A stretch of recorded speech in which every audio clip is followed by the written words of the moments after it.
The air was a stretched wire, vibrating with unspoken dread. Dawn painted Moscow grey, a cold, uncaring canvas.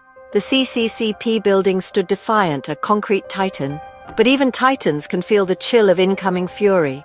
This was no ordinary day. This was a reckoning. Every soul inside knew it, deep in their bones. Silence, not peaceful, but the silence of the hunt.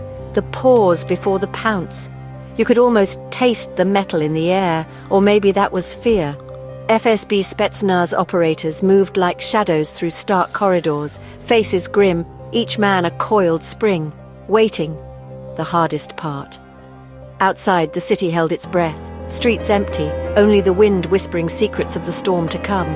The calm was a liar, promising peace but delivering only suspense. Pressure mounted, second by agonizing second. Every tick of the clock was a hammer blow against their resolve. They were the elite, the protectors, but also human. Anxiety gnawed, adrenaline burned. They checked their gear, again and again, anything to fight the dreadful stillness. The world was about to explode. Then it came. A tremor, faint at first, swelling into a deep-throated rumble. The ground shook, not with fear, but with mechanical rage. No more waiting. The beasts were loose. T-90S appeared on the horizon, dark shapes against the pale sky. Dozens, an armored tide surging forward, relentless. Their cannons pointed straight at the CCP building. Dust clouds billowed, choking the morning air. A brutal charge, no finesse, just overwhelming power. The roar of engines shattered the fragile silence. Each explosion of diesel a promise of violence. The tanks moved fast, surprisingly agile, closing the distance with terrifying speed. No cover out there, only the target and the hunters. The very air crackled with menace. Windows rattled, debris danced. The world narrowed to the approaching threat. These were not just machines, they were instruments of war. Cold, hard, implacable, and they were coming for everything. The charge was on, no turning back. Inside, the call to action, contact! The shout echoed, sharp and urgent. No panic, just cold professionalism. The Spetsnaz were ready. They had drilled for this, prepared as if it were certain. Every man knew his place in this deadly game. Commander Volkov's voice cut through. Positions, hold the line! Orders clipped, precise. No room for doubt. Men scrambled with purpose.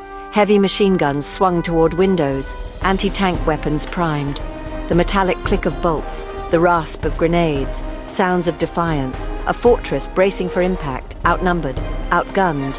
But this was their ground, the CCCP building, a symbol, and they were its guardians. They would make the enemy pay for every inch. Through reinforced windows, they watched the metal monsters approach. The tension was crushing, but their hands were steady, eyes clear. This was the crucible, where training met reality, where courage was forged. They were the shield, and the shield would hold. 300 seconds, an eternity compressed into a heartbeat. The first tank shell hit a deafening roar, concrete vaporized.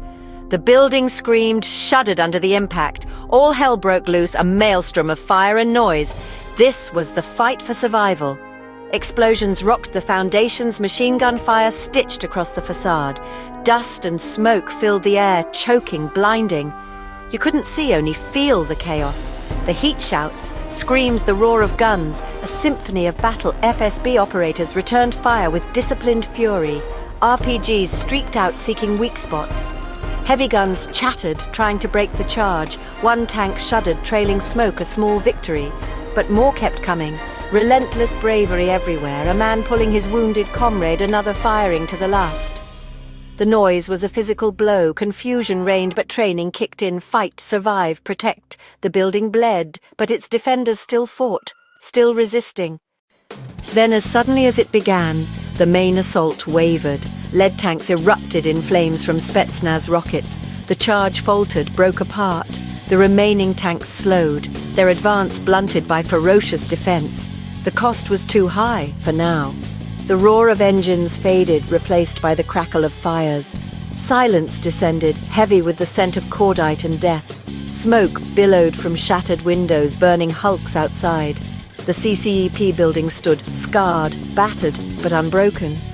The initial onslaught repelled. Spetsnaz soldiers emerged, covered in dust, adrenaline still coursing, but a weary triumph in their eyes. They had faced the storm and endured. In survival, there was victory. For today,